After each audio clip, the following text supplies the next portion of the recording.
하나님 말씀 신약 성경 36페이지 마태복음 21장 28절부터 32절까지 공독합니다. 그러나 너희 생각에는 어떠하냐?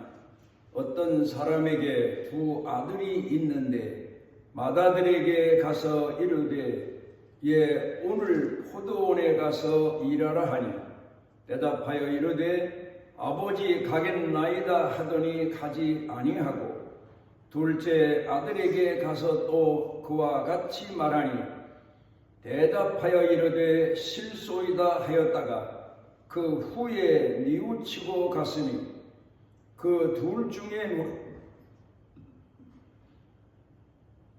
누가 아버지의 뜻대로 하였느냐? 이르되 둘째 아들이니이다. 예수께서 그들에게 이르시되 내가 진실로 너희에게 이르노니 세리들과 장녀들이 너희보다 먼저 하나님의 나라에 들어가리라. 요한이 의의 도로 너희에게 왔거늘 너희는 그를 믿지 아니하였으되 세리와 장녀는 믿었으며 너희는 이것을 보고도 끝내 뉘우쳐 믿지 아니하였도다. 아멘. 기독교사에 보면은 이런 백부장에 관한 전해지는 이야기가 있습니다. 신앙이 참 좋은 백부장이 전쟁터에 나가서 전쟁을 하다가 큰 부상을 입었습니다. 죽을 지경까지 된 겁니다. 그때 백부장이 하나님 앞에 무릎을 꿇고 기도를 시작합니다. 하나님, 제가 평소에도 늘 하나님 공경하는 신앙을 잊은 적이 없고 가난한 사람들, 어려운 사람들, 그리고 내가 이끌고 있는 신하들에 대해서도 악을 행한 적이 없고 하나님의 사랑과 긍휼로 돌보며 살았는데 부상을 당해도 죽을 지경까지 이르는 부상을 당했으니 하나님 나를 치유해 주십시오. 고쳐 주십시오. 나를 보는 주변 사람들이 하나님을 잘 공경하는 사람도 저렇게 상처를 입고 부상을 입고 죽을 지경까지 되나 하고 조롱할 거 아닙니까? 하면서 따지듯이 하나님께 기도를 했는데 하나님의 응답이 없는 겁니다. 그래도 계속해서 임금에게 충성했고 이 시대에 정의롭게 살아온 하나님의 사람인데 하나님 살려주십시오. 치료해 주십시오. 그러면서 하나님께 계속해 부르짖어도 대답이 없는 겁니다. 그런데 이제 마지막 순간까지 하나님께 그런 때를 쓰는 기도를 하다가 짐짓 자신이 하나님 앞에 죄인이라는 사실을 깨닫기 시작합니다. 내가 비록 하나님 보시기에는 사람들 보기에는 정의로운 용사요 신앙인 것처럼 살았지만 내 자신이 얼마나 하나님 앞에 죄인인가. 하나님의 뜻을 내 내적인 양심으로 어긴 적도 있고 또 하나님께서 원하시는 일을 행할 때 억지로 마지못해 행할 때도 있었고 그 외에도 내가 허물과 죄가 말할 수 없이 많은 죄인인 것을 깨닫고 하나님 앞에 비로소 눈물을 흘리며 자기 죄를 회개하기 시작했더니 비로소 하나님께서 하늘문을 여시고 그 백부장을 치료해 주셔서 그래서 백부장이 살아났다는 이야기입니다. 철학자 로크는 사람이 하나님으로부터 이성을 선물로 받았는데 마음도 선물로 물론 받았죠. 철학자니까 이성에 대해서 얘기를 합니다. 이성을 선물로 받았는데 그 이성이 생각이 타락했다는 겁니다. 그래서 사람이 살아가면서 세 가지의 증세가 나타나게 된다는 겁니다. 첫 번째로는 사람이 이성이 타락하고 나니까 그동안 지내오면서 살아오면서 좋은 기억도 많을 텐데 나쁜 기억만 남게 된다는 겁니다. 그리고 비판적인 기능만 더 이성적으로 발달되어 간다는 겁니다. 그래서 매사에 감사할 수 있고 또 낮아질 수도 있는데도 비판적이고 늘 부정적인 그런 생각이 앞서기 때문에 하나님의 은혜를 헤아리거나 살아가면서 자기가 부모로부터 입은 은혜나 주변 사람들로부터 가족들로부터 입은 은혜도 생각하기보다는 오히려 나쁜 기억만 더 가지게 된다는 겁니다.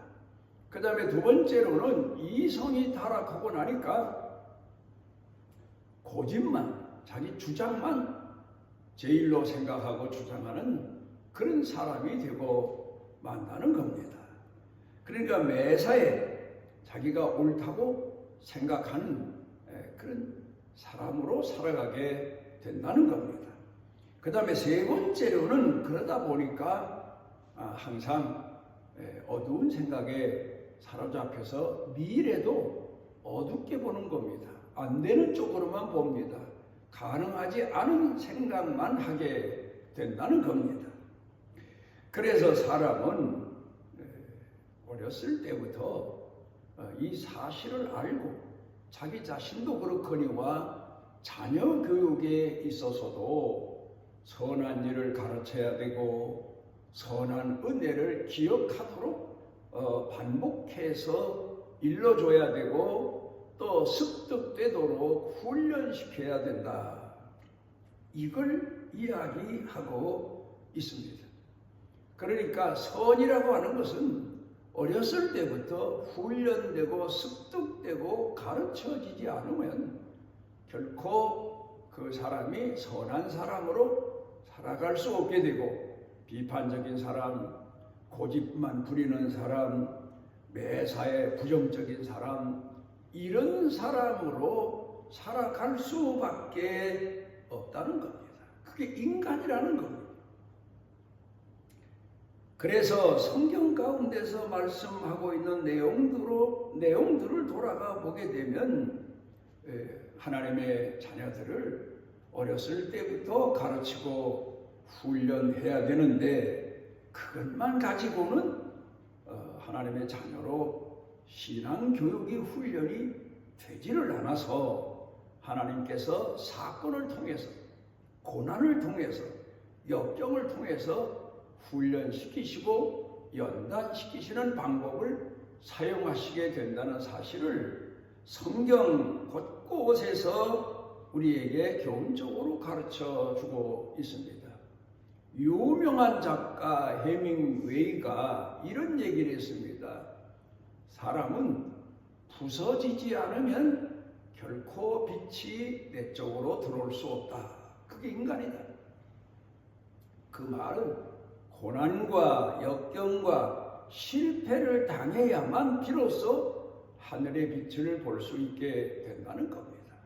마치 열려있지 않은 그런 항아리처럼 사람이 살아가는데 그래서 아무리 밖에는 밝은 빛이 비추고 햇살이 비추어도 그 빛이 그 항아리 속으로 들어갈 수 없는데 깨어지고 산산조각이 나게 되면 비로소 밖에 밝은 빛이 그 어두웠던 안에까지 들어가서 비로소 빛의 은혜를 전달하게 되고 밝은 세상에 대한 꿈을 가지게 된다. 아주 유명한 그런 얘기를 하고 있습니다. 그래서 성경 가운데서 가르치는 교훈들로 돌아가 보면 신명기 10장 16절에서 하나님은 이스라엘 백성들에게 너희가 육체적으로만 할례를 행할 것이 아니라 그 가지고 있는 마음도 타락했으니 마음도 할례를 행해야 된다. 그래야만 너희가 비로소 그 고난과 역경 가운데서 자신을 쳐서 복종케 함으로 인하여서 하나님께서 너희를 사랑하시는 은혜를 헤아리게 되고 하나님의 선하신 뜻을 깨닫게 된다고 가르쳐 교훈하고 있습니다. 그래 구약성경 창세기 34장 가운데 보면 야곱이 이제 바단 아람에서 20여 년 동안에 자기 삶을 정리하고 하나님께서 지시하시고 또 때도 그렇게 돼서 고향 땅으로 돌아오는데 약복강가에서 하나님께 기도하다가 하나님 앞에 그 어려운 시련과 역경 20년 동안의 연단을 받고 돌아오는 야곱을 하나님께서 환영하시듯 만나셔서 그에게 축복하시고 쓰다듬어 주시고 힘을 넣어주시고 그리고 고향 땅으로 돌아가게 하신 것이 아니라 야곱 강가에서 그 야곱과 또 씨름을 하십니다.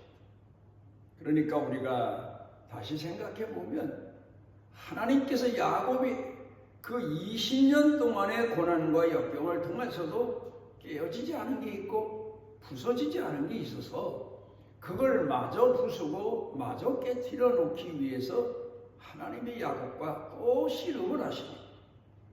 그래서 야곱이 하나님과 씨름하다가 환독뼈를 얻어맞게 되고 의골되게 되고 그래서 쩔뚝거리면서 걷게 됐는데 그로 인해서 하나님의 긍휼하신 은혜를 그 자리에서 잊게 되고 축복을 잊게 됩니다마는 그것으로만 끝나는 게 아닙니다.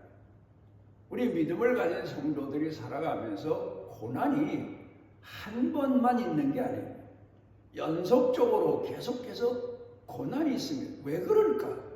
아무래도 제가 생각해 볼 때에는 살아가면서 자기 자신의 고집이 또 자기 자신의 의지가 또 자기 자신의 생각이 점점 더 커지다 보니까 계속해서 부수지 않으면 풀을 깎지 않으면 논밭이 풀밭이 되어버리고 마는 것처럼 고난을 계속해서 겪지 않으면 성도들은 또다시 교만의 죄도 범하게 되고 또 내노라 하는 착각, 망각 속에도 빠져들게 되고 그래서 연속적으로 고난을 겪게 되는 것 같습니다. 약복강가에서 하나님으로부터 얻어맞고도 야곱이 완전한 사람이 되어 가지를 못했던 것 같습니다. 그 다음에 세겜 땅에 가서 지나가다가 그렇게 귀히 키우던 딸 디나가 하몰의 아들 세겜에게 강간을 당하게 됐고 그 사건으로 인해서 그 야곱의 아들들이 세겜 집안에 제안하기를 너희가 할례를 행하면 딸 디나를 너희 집안에 시집을 보내겠다 뭐 그런 제안을 해서 하몰의 아들 세겜 집안이 할례를 행하고 그리고는 한 2, 3일을 알아눕게 되는데 장정일지라도 그때에 습격해서 그 세겜과 하몰 집안을 다 멸절시키고 부랴부랴 이제 그 세겜 땅을 떠나는 이야기가 나옵니다.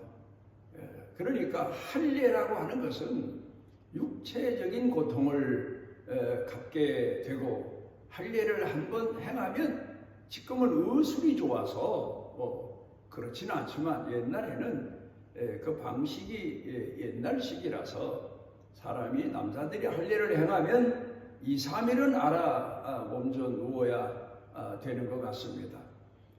그런 것처럼 사람은 자기 자신을 쳐서 복종케 하는 훈련 그게 바로 마음의 훈련이 필요함을 구약 시대에도 가르쳐 교훈하고 있고, 또 예수님께서는 신약 시대에 가르쳐 교훈하시기를 너의 몫의 십자가를 지고 너 자신을 쳐서 복종케 하고 그리고 나를 따르라. 그래서 이 말씀의 교훈을 제일 아마도 철저하게 지키면서 살았던 사람이 사도 바울이 아닌가.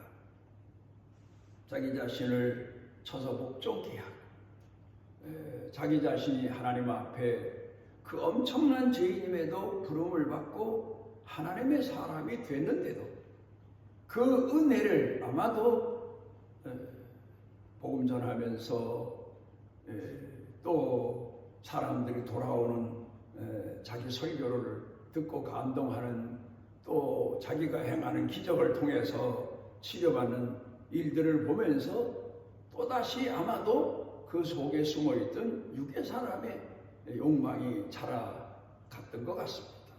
늘 쳐서 복종케 한다. 자기 자신을 늘 쳐서 복종케 한다. 그러니까 자기 생각을, 자기 마음을 늘 쳐서 복종케 하고, 그리고 하나님의 선하신 뜻을 이루기 위해서 충성한다는 사실을 고백하며 여러 성도들, 교회들에게 가르쳐 교훈한 내용이 참 많습니다. 오늘 우리도 역시 마찬가지입니다. 우리 속에 하나님의 말씀과 성령의 감동하시는 은혜를 우리가 늘 갈망하고 사모하고 그 말씀의 은혜를 간직하고 살아가면서 내 자신을 쳐서 복종케 하는 생각에도 마음에도 허물과 죄를 늘 통회하고 자복하고 나를 다스릴 줄 아는 그런 사람이 되어야 됩니다. 요새 우리가 우리 나라 생활이 많이 발전되고 도시화되다 보니까 중요한 문제가 쓰레기 처리 문제인데, 그래서 재활용 또 버려야 될 쓰레기 이런 것들을 분리 수거하는 그런 일이 이제 생활화가 됐어요. 그래 어떤 건 재활용해야 되고 그리 보내야 되고, 어떤 건 아예 쓰레기라 버려서 태우든가 아니면 땅에 갖다 묻든가 해야 되고, 그런데 신앙생활을 하는 성도들도 가만히 지켜보면 쓰레기 분리가 잘 안 되는 것 같아요. 내가 아무리 선한 일을 행했다 할지라도, 내가 아무리 하나님 앞에 요긴하게 쓰임을 받았다 할지라도 자기 자신의 교만을 키워서는 안 되고, 자기 자신의 공이 커서도 안 되고, 하나님께서 자기 자신을 들어쓰신 은혜에 감사하고 감격하며 자신이 무익함에도 불구하고 하나님이 들어쓰신 은혜를 헤아릴 줄 아는 그런 신앙인으로 살아가야 하나님께 영광이 되어지고 자신에게도 큰 영적으로 육적으로 생활적으로 복이 되고 유익이 되는데, 교만하게 되고 또 마음에 때가 묻게 되고 생각도 내 자신만을 중히 여기는 그런 사람으로 변화되는 그런 일이 얼마나 많습니까? 그래서 우리는 교회에서도 가만히 보면은 물론 사람이 살아가면서 지난 날의 경험을 되살려서 오늘의 교훈으로 삼을 수는 있지만, 그러나 엊그제의 경험이 오늘 동일한 경험으로 사용되어서는 안 되고, 거기에는 우리 자신이 많이 생각을 해봐야 될 바가 있음에도 불구하고 어떤 경우에는 자기 주장, 자기 경험만 내세워서 하나님 영광을 가리우는 그런 일이 참 많습니다. 늘 제가 가끔 교훈을 들어 이야기하는 것처럼 아무리 좋은 그릇이라도, 금그릇이라도 은그릇이라도 쓰여지고 나면 설거지가 잘 돼야 되는데, 금그릇, 은그릇이 지가 쓰여졌다는 그 쓰여진 데 대한 값을 높이, 자기 자신에 대한 값을 높이 평가하고, 그리고 전혀 자기가 낮아질 줄 모르고 또 돌이켜 회개할 줄 모르고 자기 자신의 부정함과 어리석음을 깨닫지 못하고 살아갈 때 하나님께 영광이 되기보단 오히려 하나님 일을 그르치는 그런 존재가 되어버리고 말 수 있다는 사실을 우리가 늘 잊지 말아야 됩니다. 그러니까 우리 자신은 늘 깨고 부수고 또 우리 자신이 죄인임을 깨닫고 그런 겸손한 신앙을 유지할 수 있어야 하나님께서 사용하실 때에 하나님께 쓰임 받을 때 순수한 마음으로 겸손한 마음으로 하나님께 영광만 돌리는 그런 신앙인이 될 수가 있습니다. 미국의 유명한 D.L. 무디는 그래서 우리 신앙인들일지라도 신앙 좋은 사람일지라도 수십 년을 신앙생활한 사람일지라도 우리는 깨진 항아리와 같다. 그러니까 우리가 하나님의 은혜 안에 거하기 위해서는 늘 샘 근원에 가져다가 그 항아리를 놓는 것처럼 하나님 말씀을 떠나지 말고 성령의 감동하신 은혜를 잊어버리지 말고 늘 기도할 때마다 성령께서 내게 은혜 주시고 깨닫게 해주시고 돌이키게 하시고 일으켜 주시고 하며 하나님께 쉬지 않고 기도하는 일을 계속해야 된다는 사실을 가르쳐 교훈하고 있습니다. 제 자신이 지내면서 경험하는 바로는 고난을 당하고 역경을 당합니다. 그럴 때마다 제 마음이 생각이 깨어지면서 오히려 영성이 밝아지게 되고 하나님의 은혜가 내 영혼 깊은 곳에 내 마음 깊은 곳에 스며드는 그 은혜를 체험하며 감사할 때가 참으로 많습니다. 오늘 성경 본문의 말씀으로 돌아가서 보면 큰 아들에 대한 비유 말씀과 작은 아들에 대한 비유 말씀이 있습니다. 그런데 큰 아들은 하나님 앞에 마치 부모가 큰 자식에게 기대감을 많이 갖는 것처럼 큰 아들은 늘 아버지 앞에서 부모 앞에서 첫 번째로 손꼽히며 쓰여졌던 그런 일들이 오히려 쓰임받은 감사와 감격보다는 자기 자신의 공로로 자기 자신의 교만으로 자칫 잘못 살아갔던 것 같습니다. 그러나 둘째 아들은 아버지 어머니의 말씀을 어렸을 때부터 순종도 제대로 하지 않고 또 아버지 어머니의 은혜를 제대로 헤아리진 못했지만 뒤늦게 자기 자신을 돌아보고 내가 얼마나 잘못된 자식인가를 깨닫고 아버지 말씀이 뒤늦게 생각나서 순종하는 그런 신앙인들의 모습을 예수님이 비유를 들어 말씀하시고 있는 겁니다. 내가 제일이다. 오늘 우리 사회를 놓고 봐도 그래요. 나는 정직하다. 나는 정의롭게 산다. 나는 옳은 일만 한다. 이런 사람들이 오히려 사회적인 문제를 일으키고 또 그런가 하면은 가정에서도 그렇고 사람 모인 곳에도 그렇고 다른 사람들에게 아픔이나 상처를 많이 주며 오히려 마땅히 자기가 행할 도리는 잊어버리는 경우가 참 많습니다. 그런데 자기 부족을 알고 자기 허물을 알고 자기 약함을 아는 사람들이 오히려 그 마음 가운데 그나마 조금 남아있는 사랑, 양심이 다시 깨어나서 선한 일을 행하게 되고 남을 이해하게 되고 남과 동조하는 그런 일에 동참하는 그런 경우를 우리가 많이 봅니다.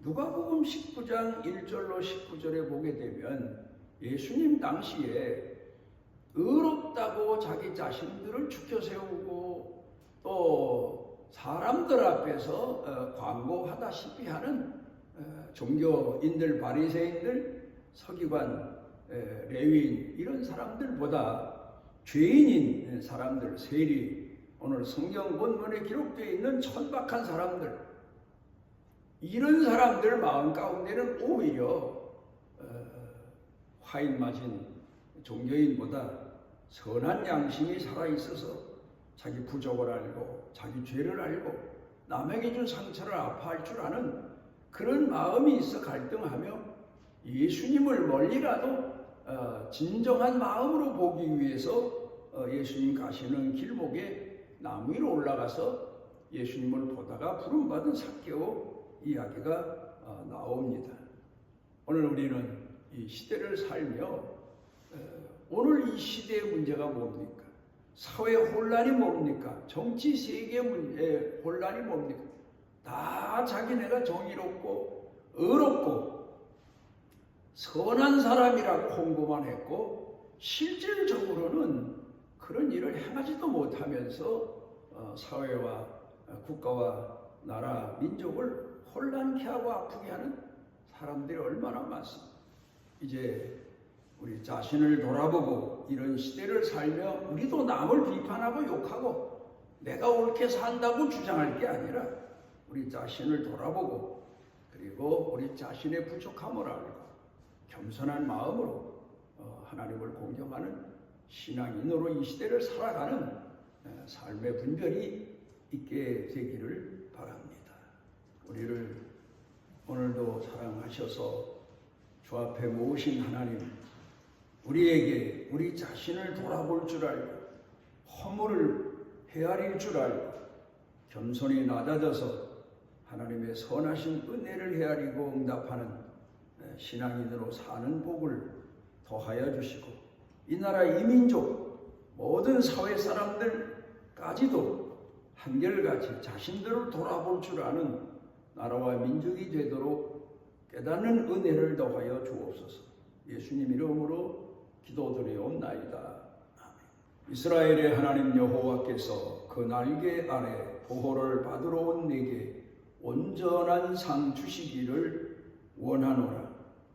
우리 생각과 판단대로 길을 가다 길을 잃고 헤맬 때 찾아오셔서 우리를 구원해 주시고 품에 품으시고 푸른 초장으로 잔잔한 물가로 이끌어 인도하시는 우리 주 예수 그리스도의 무한하신 은혜와 우리를 버리지 아니하시고 품에 품으시고 영원토록 포기하지 아니하시고 사랑하시는 아버지 하나님의 영원하신 사랑과 우리 속에 내재하셔서 깨워주시고 일으켜주시고 빛을 비추어 주시고 우리 자신의 허물과 죄를 탄식하며 회개케 하시는 성령님의 능력의 은총이 사랑하는 자녀들 생각과 마음, 영과 육 그리고 사는 생활 중에 넘치고 넘치도록 함께 하시기를 축원하옵나이다.